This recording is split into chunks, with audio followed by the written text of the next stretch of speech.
Let's see.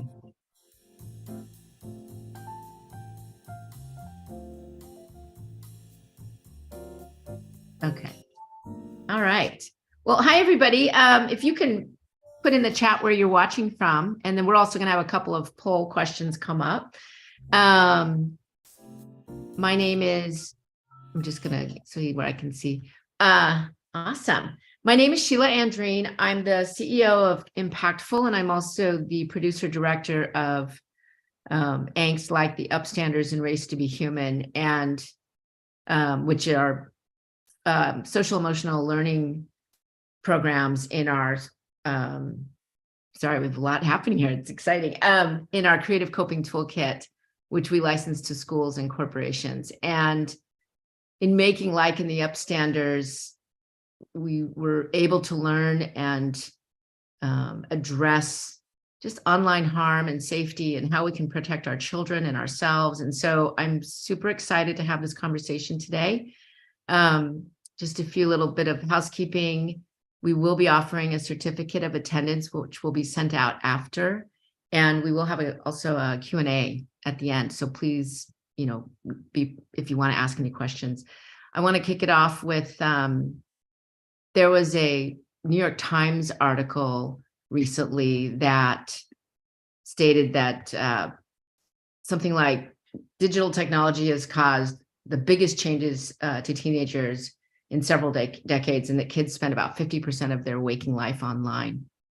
We also, another interesting study, the Cygnus study, which we included in the Upstanders, says that kids are now the loneliest cohort on the planet. It used to be seniors. And that gives me a visual, like just knowing that what they're really relating to is what's on their phones. Of course, you can't see that. So anyway, I'd love to kick it off. Amber, if you could introduce yourself.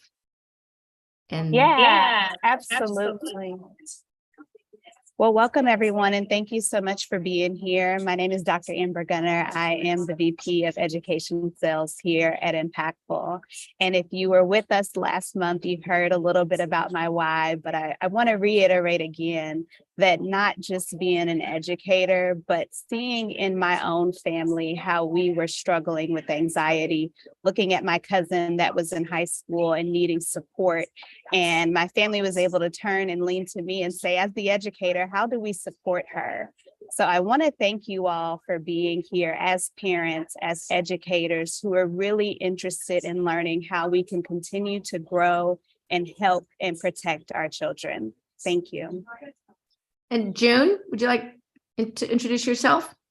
Yeah, thanks, Sheila. Thanks, Amber. I'm June Kissel, and I lead up engagement here at Impactful. So I work with everybody that license our film programs and help roll out and implement the programming.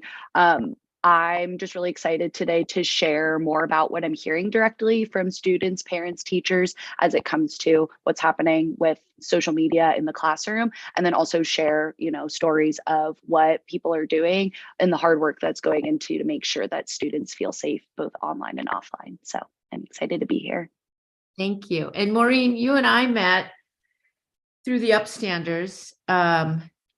We actually, and you graciously shared your story in that film program, and it's had an incredible impact in the world already. But if you could introduce yourself a little bit more, and also share the work that you're doing, which is so powerful. Oh, thanks, Sheila. I am so glad to be here today.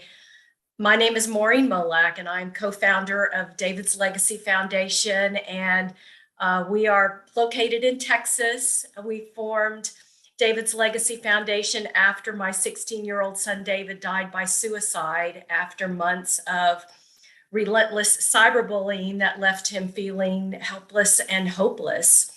Our mission at David's Legacy is to end cyber and other forms of bullying of children and teens through education, legislation, and legal action. And we have helped hundreds of families across the state of Texas, connecting them with pro bono legal services to end cyberbullying. We've worked with the Texas Supreme Court on some forms that allow parents to be able to get injunctions against cyberbullies and actually require other parents of perpetrators to make their children stop that behavior, because we know this is a mental health and a school safety concern.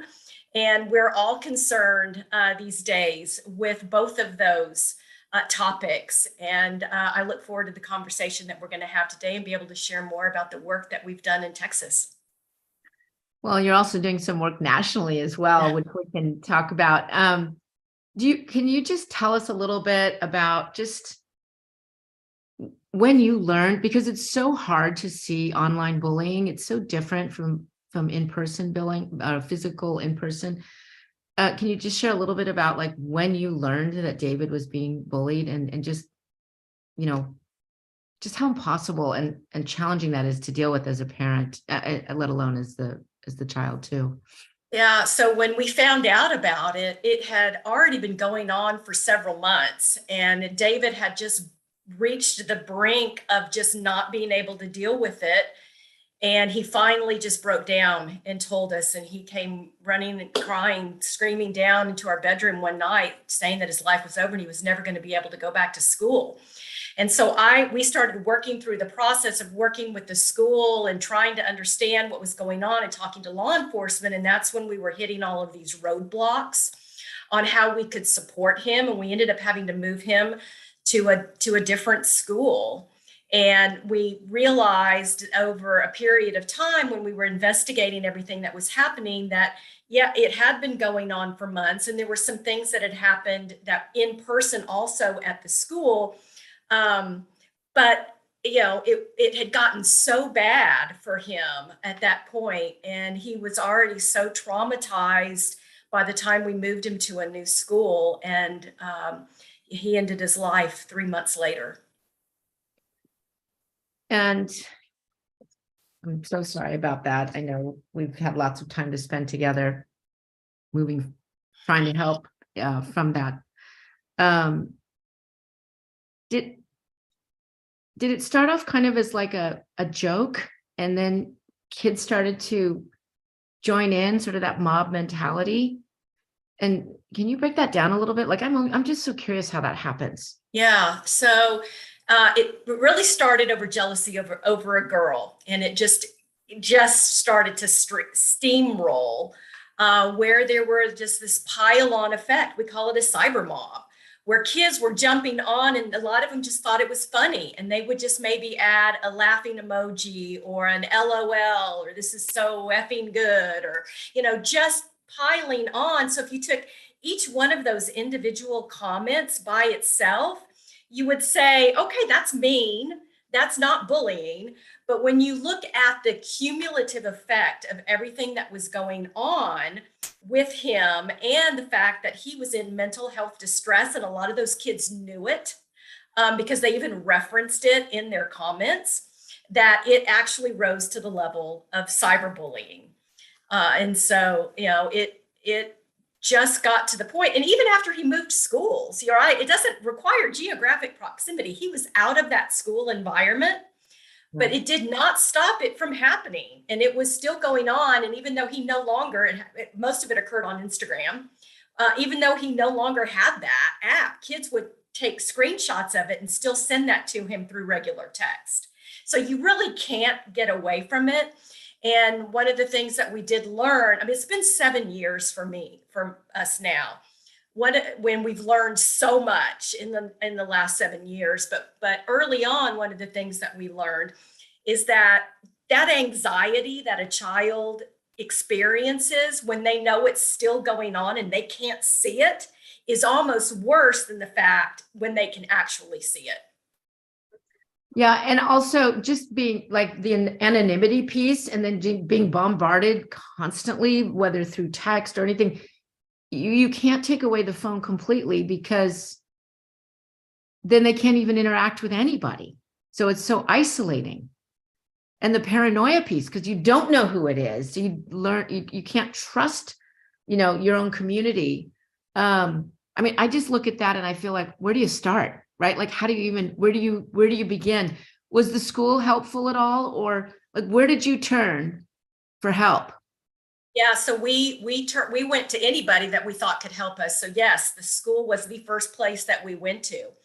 And although they felt like it was serious in nature and that they could keep him safe when he was at school, they could not protect him from it. And they used those exact same words. So it was like you have this space outside of the school environment that is creating a bad environment for our kids, and yet it is trickling into the school day and they have no control over it. So that was one of the things that we did in Texas when we worked on David's Law with our state legislators in 2017, was it gave schools the authority to be able to investigate and take action against cyberbullying that occurs off campus if it materially affects a student's ability to learn or go to school. Yeah. And that's basically how you just launched into the work that you do today. I'm curious, 7 years later, with all the knowledge that you have, if you had that knowledge then, what would you have done differently? Gosh, so much. I think, first of all, when it was all going down, I think I would have realized that I probably needed some mental health supports. For any of us who are parents, when our children suffer, we suffer right alongside with them. We're losing sleep. We can't work. We're missing work. We have a lot of stress in our lives. We realize that there's not a lot of support and help out there. There's a stigma attached to a parent whose child is the target of bullying and cyberbullying. We feel like it's a reflection on us. It's like, what did we do wrong? What is wrong with our child? We have all of this guilt and shame associated with it. So it's important, that if somebody had put the oxygen mask on me so that I could have helped maybe direct my child in better and thought through a lot of this and not be rash in the decisions of moving schools, for his safety, maybe, that could have helped us bide us a little time.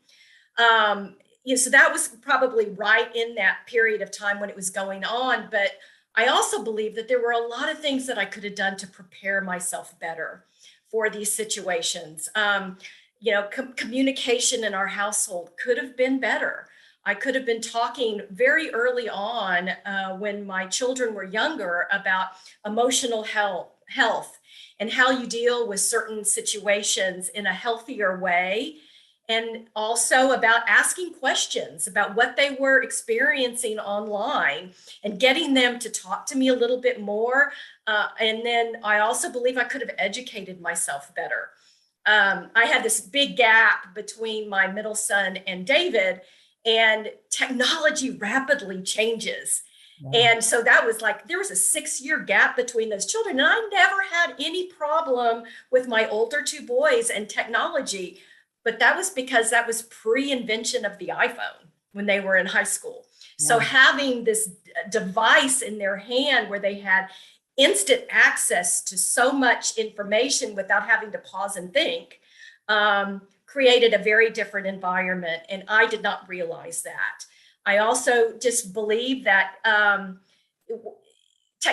even though technology moves really fast, that as parents, like it's almost impossible for us to keep up with every single app and everything that's going on out there. So that brings me back to the importance of those conversations with our kids. And I obviously could have put some better protections in place. I could have had better rules in my family of not having phones in their bedrooms and more limitations.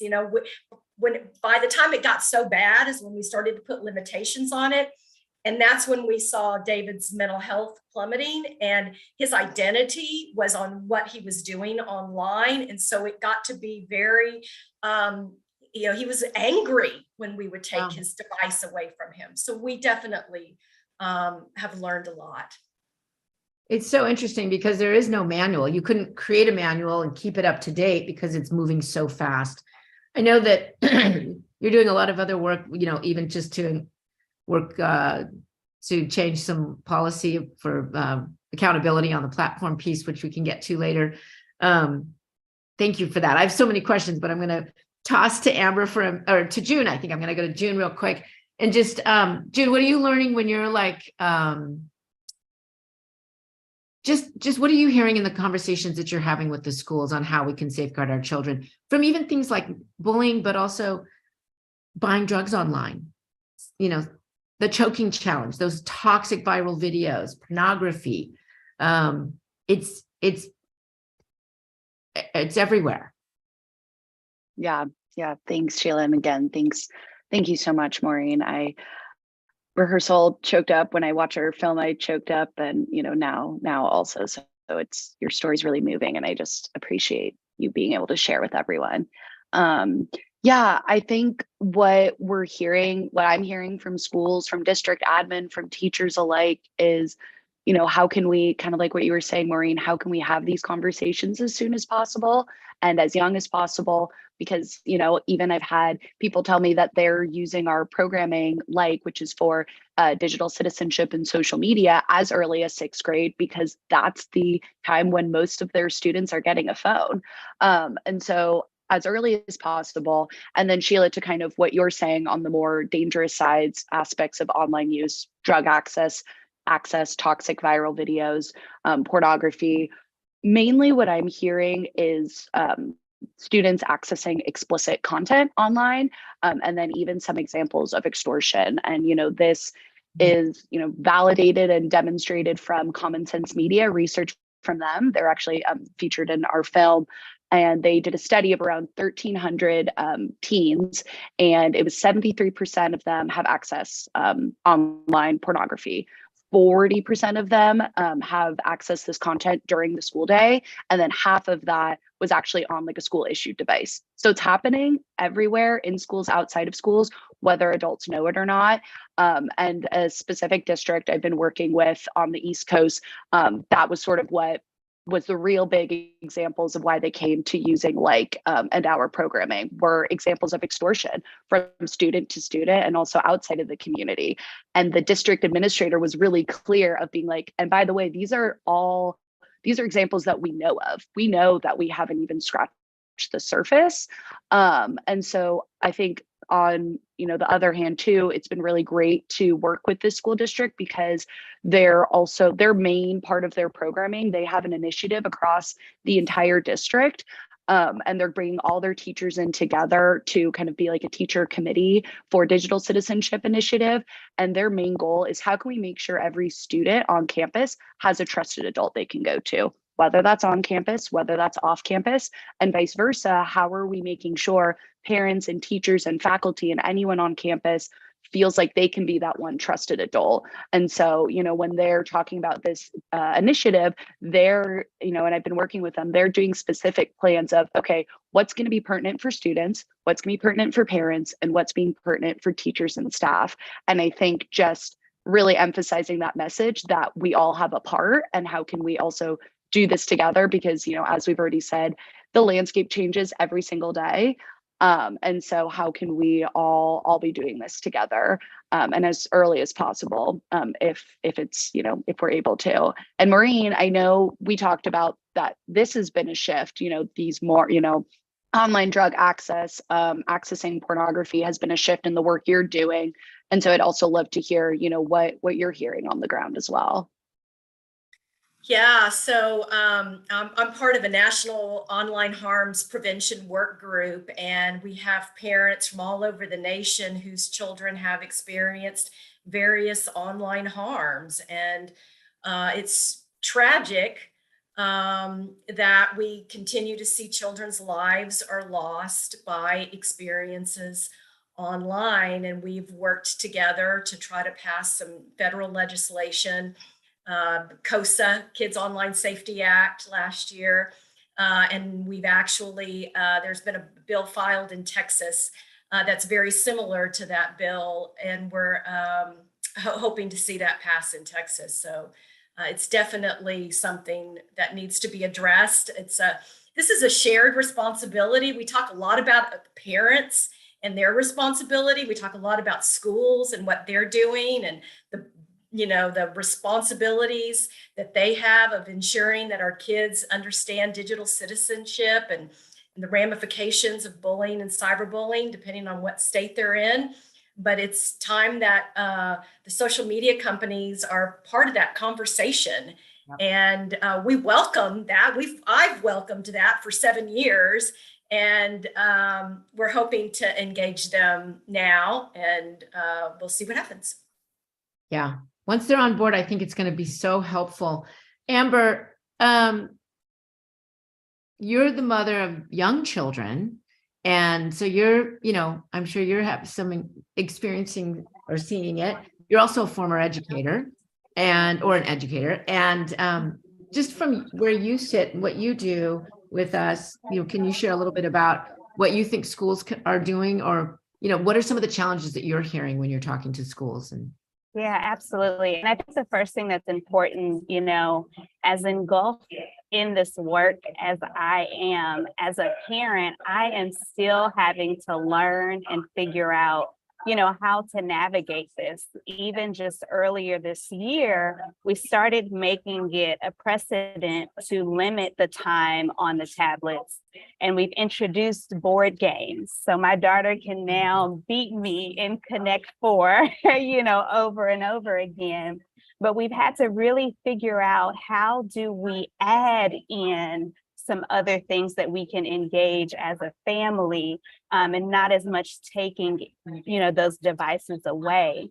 And one of the things that, being on the front end of when schools or foundations call, Maureen, hearing your story, but hearing it from multiple families, I think has been the hardest part of doing this job.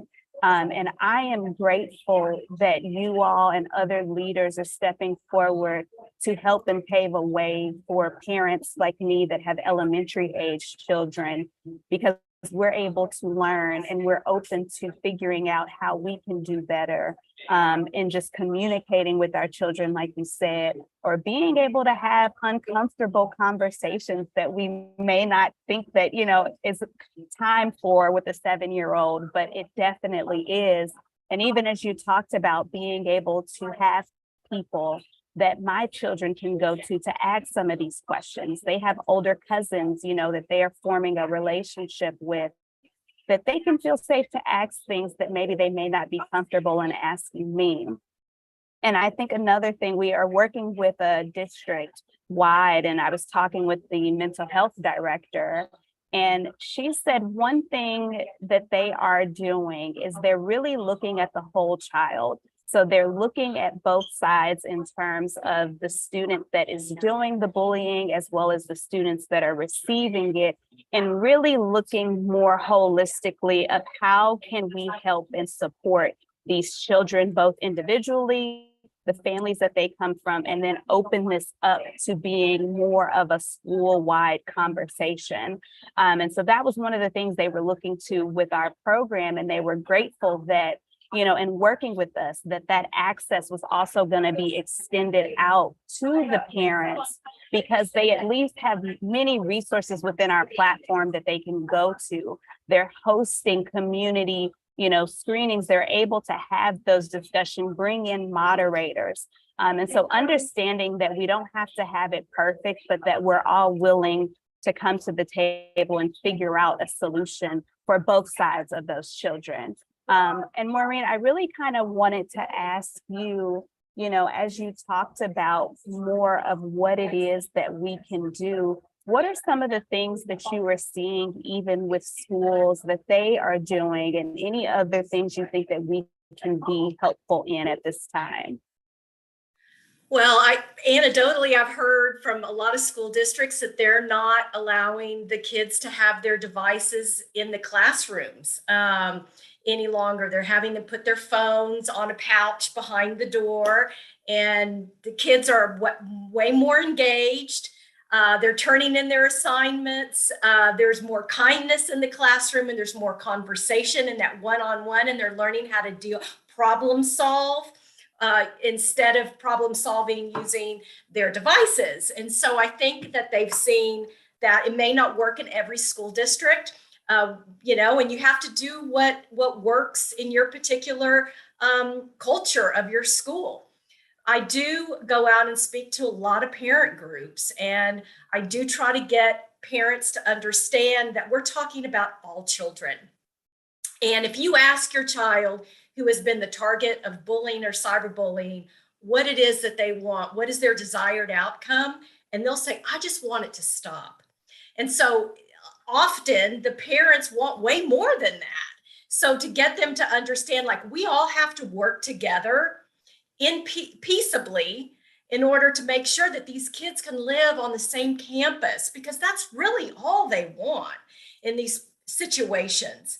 So it does become, hard for schools, I think, to get that message out to parents. I mean, parents are working long hours and they're tired when they get home. And so maybe coming to a parent event at night is just not working much anymore. And sometimes the Zooms, parents, if they're depending on their job, they may not be on Zoom all day long, and that's not what they want to do when they get home. So being able to have, I think, access to information when they need it based on what's happening in their life is the best thing that we can provide parents in this world. We need to be flexible.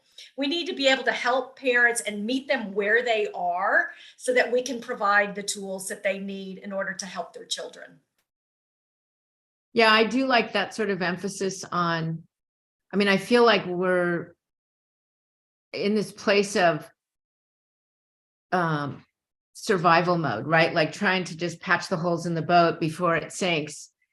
And now I feel like there's a bit of a shift that we're seeing where there's a mandate to launch a strong digital citizenship program that's school-wide, including families, and it's more helping on the prevention side, more upstream, so that our kids and we as parents and educators are more prepared to deal with it, or even sort of stave it off at the pass.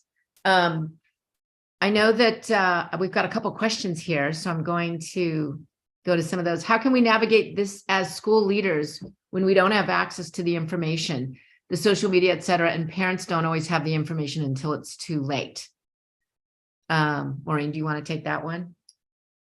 I mean, I think setting an example and making sure that every single child in our school community is connected with an adult. And that may be when we're having those parent-teacher conferences and the opportunities that we can engage with parents is to just ask them, that question. And for any of us who have raised teenagers know, sometimes it's not a really great time in our lives. Yeah. And so, to be blunt. And so, it may not be the parent who is the best person at that time. It may be like Dr. Gunner said, like an aunt, an uncle, a cousin, a teacher. Gosh, our teachers and our counselors, if you talk to students, often they'll say that they're more comfortable talking to a teacher or a counselor than they are from anybody in their family. So if they can take advantage of that and understand that and that importance and carve out that time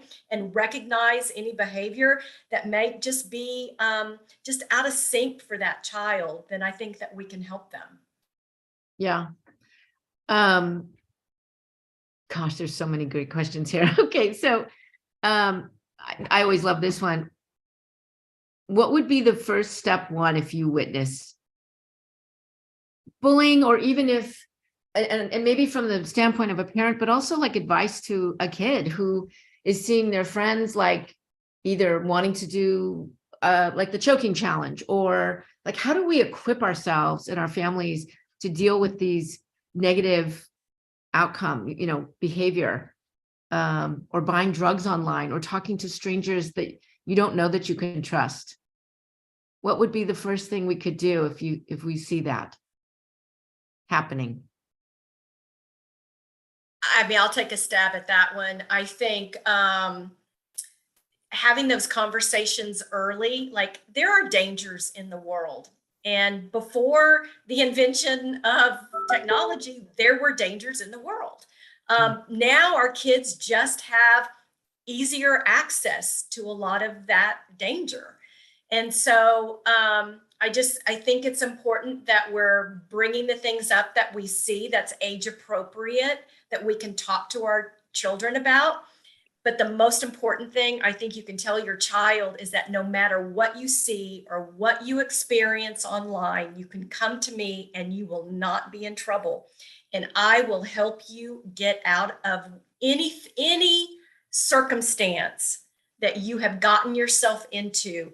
Don't ever be afraid to come to me. And if we can, really get that message across to our kids, I think that we can save a lot of lives. Yeah. And it is about saving lives. I kind of feel like in-person bullying, when parents got involved, things got worse sometimes. I don't know if it's the same thing with online or cyberbullying. Is it? I think it's a little different because there is this access where so many people have that information. So you don't really know who reported it. If you're talking about, a school getting involved in a situation, I think there's ways, we provided, part of David's law that we provided was that schools have to have an anonymous reporting tool. And we know that that's helped. That actually came to us from students. Like they wanted to have a way to anonymously report things that they saw out there, so that they wouldn't get, labeled a snitch. And we know that it's worked in a lot, depending on how the school rolls it out.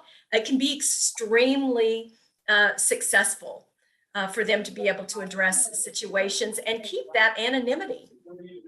Yeah. And I will say, Sheila, one thing that I have been using in our Upstanders 101 course, and hopefully my feedback is a little bit better, you all, but we have a part that's called the 3A Upstander approach. And it talks about awareness, it talks about acknowledgement, and then it talks about action. And so, the educator in me is utilizing this with my child to be able to show her the safety in this, and then also hoping that she will go out and then, spread this amongst her friends and her classroom community as well. So that's one thing, as a believer of the work that we're doing, I'm grateful that we've created this Upstanders 101 course to be able to help the parents with a lot of these things that we are navigating, even as somebody that's engulfed in this. So I just wanted to share that as well. Yeah. And it's so funny. I think that just anything you would do offline to protect someone you love or in your community, you do that online too. The only thing is that like kids have like access to the world in their hand. And we never had that growing up. I'm going to include you all in my age, but this was a little more manageable. And I think, Sheila, what you're getting at too is this idea of how do we also teach everybody, students, parents, teachers included, of you can like communicate instantly and instant access, but how do we also give people the skills to like, okay, I'm noticing like my emotions are heightened. Is this the best time for me to immediately get on a device and, speak to that and write to that?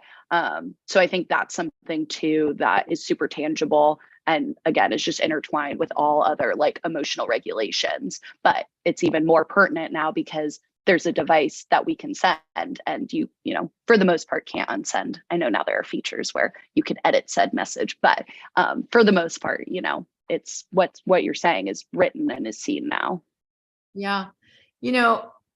I will say the power of film and story to share information, to model how you can reach out for help or how you can identify maybe if someone is struggling and you can reach out to them and offer support. I underestimated the power of that. I made movies about things that I was curious about, never expected that it would just be so widely used in schools because it is such an effective tool. And when you think about even like whether it's Game of Thrones or Ted Lasso or, any of the things that we watch on TV, and then we can talk to strangers, even in the grocery store, in line, we can talk to anybody about that and share information. And so when we have these programs that talk about bullying, social media addiction, how technology affects our lives, anxiety, depression, suicide. When you watch a movie that is stories, and then you can commune and talk about it, I think we can really create change. But I still keep bumping up against sort of the same hurdle. And maybe it's just my own kind of anxiety around it, but I can become like a deer in the headlights. I can have all the information in the world, but when my own kid is being bullied or my own kid is having anxiety or a panic attack, I'm literally like, everything I know goes out the window. And and I can't even like pull it back together until I kind of calm down. But I'm curious, you know, like the tagline that we had for this event was, we can't leave parents fending for themselves. There's just so much information. And I'm curious, like, what would be something that you would, top of mind, that you would want for parents and educators to know, you know, first and foremost, as a first place to go to in you know, tackling all of this? Sorry, that was a really long drawn out question. Maureen, do you want to? Yeah, thank you for that. Well, I think I want to say one thing about students in kind of the work that we do is we want to make sure that students can recognize behaviors that may impact the mental health of another student, and also school safety. And so, but it's important for them to realize that it's not their job to really determine, like, is this an issue? You know, is this bullying? Is this cyberbullying? It's just their duty, right, as a student and a part of a school community, to keep our eyes on our peers and have each other's back and report it and let those people in our school that's their job to determine what it is that's going on. For parents, I would say probably the most important thing is that trust your gut. If you think there's something not right with your child, seek help. And if you're like, we at the very beginning, when we thought that there was something going on with David and we didn't really know, and we were seeking guidance because there were so many things that he was doing right, that the counselors would say, oh, just don't worry about that. All kids are doing that these days. Technology's changed so much. You can't compare him to your other children. And just something just was not right. And I just kept, like, in the back of my mind, I just said, something's different.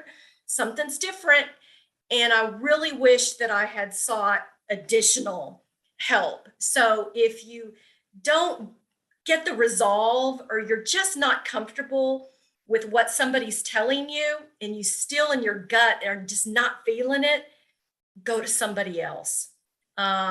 Because we don't always all get it right. So I feel like that's really important for parents to understand that. Yeah, I think that's so important. If you're not getting the answers you need, you got to keep looking, and even your primary care physician, you can go there. There's, I think, also other parents, you know, just getting, we're like the parents can be like the force. They're like the wind, and they can share information and make things happen. Look at the work you're doing with a whole bunch of other parents. Okay, so we have a couple more questions here. How does a parent work with other kids' parents who might be in denial that their own kids are participating in such actions? Anybody want to take that one? I will take that on. As a parent who, as an educator, as both, we know that we see one side of the child at school, and maybe the parents see another side of the child at home. And with my own kid, having to really be aware of that. And so even as instances have come up, really just myself being able to be honest and say, I know that what they're telling me or what they're saying, I can slightly see that, you know, taking my blinders off and really being open to seeing who my child is. And more so really being able to ask, for the person that asks this question, you know, how is it that you desire for someone to come to you with things that you may be, in denial or struggling with. And for me, that's with gentleness, that's with compassion, of being able to approach it and say, I know you see your daughter as this light, and I'm not taking away from that. I do, however, want to share with you some things that I have seen. So as much as we can, to be able to lead with compassion, to lead with understanding, and to be leading from a space of genuinely trying to help and support, and releasing the judgment, right? That's been something that, as a parent and as an educator, as somebody that has a doctor in front of their name, I am still learning. And some days I don't have it all figured out. And I still welcome that correction. I welcome that feedback. So finding that within me where I can be receptive so that I can then lead with that as I go to have that conversation with someone else. Yes. And Amber, what you're saying too brings up, when we're having any of these conversations, I think we talk about a lot in the upstanders, is how can we talk about the behavior and not like label someone as being a bully. And I think that is something that comes up a lot with any sort of conflict resolution. You're going to get a way better response if you're talking towards a behavior rather than you are like X kind of person. Yeah, we have so many good questions here. I wanted to, Lisa, can you share the results of the polls? And let's see here. So yeah, I always find that interesting.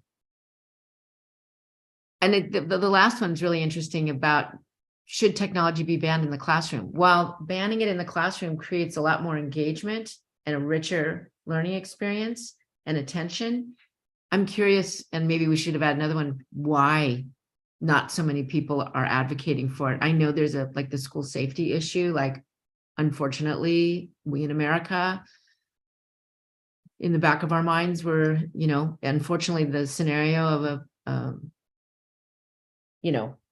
all the things that can happen at school.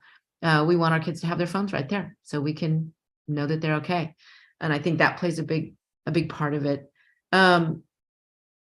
This is such a rich conversation. And I know we only have a few minutes left, but Maureen, the platforms, do you think that they'll come around? I know you were in a hearing yesterday and that there's a lot of movement there, but can you give a little update?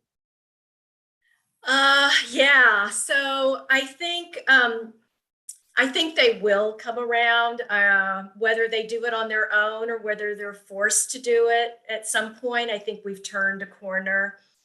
We regulate so much industry in the United States. And if you think about the tech industry and our children, with over, 95% of them have iPhones, and what are the statistics showing? That over 50, they're spending over 50% of their day online, and yet this is an industry that is not regulated. It is about time. And if they're not going to do it on their own, then they're going to have to be required to do it. And it's just a matter of child safety. And I think we're there. So we'll see. Well, and I'm guessing, aren't you, like, both sides on the federal level are open to this and supporting it? Yeah. So, and we have that also in Texas. So this is a bipartisan issue. We may not all agree on exactly what the provisions in these laws look like, and we want to make sure that all kids are protected. But at the end of the day, it is about, wouldn't you rather do something to help protect kids than do nothing? And so that's our point at this, where we are at this junction of making sure that something happens this year federally. So we're going to keep our hopes up. Oh my gosh. And we want parents, if they, also that they can be a part of that, right? They can contact their congressman and let them know they care about children and their online world that they're living in, and that they need protections and they need privacy. and they will lean on them to figure out the best way to do it, but that this is important to people of the United States and people of Texas. Yeah, and I even know school districts around the country are suing the platforms now too, just to get their attention, right? Like, it's going to take all of us to deal with this. So, I mean, thank you so much for the work that you do, and of course, I love you so much, and to my team as well. Any parting words, anybody? Oh, last thing, we will be sending out the recording, and we will be, we'll go through the chat and see any unanswered questions. We'll take a stab at answering some of those as well. And I think, June, are we including something else in what we're sending out? No? We've got the recording, Yeah, I'm certificate of attendance, and yes, we're here. We have so much, we didn't even get to talk about like how like Chat GPT and technology and all the other things and how it's impacting us, but we can do another conversation another time. Everyone, thank you so much for being here, and wow, what a great turnout. You are all amazing, and we're all in this together. So if anybody wants to learn more about what we do with the Creative Coping Toolkit, we work with schools and corporations, and the Upstanders, where we feature Maureen and her family in that film is available. So and Like, which is a little favorite darling of everyone, about how we can really tackle social media and tips on how we can hack our own brains and our own behaviors. So thank you so much, and we'll be doing more of these conversations because they're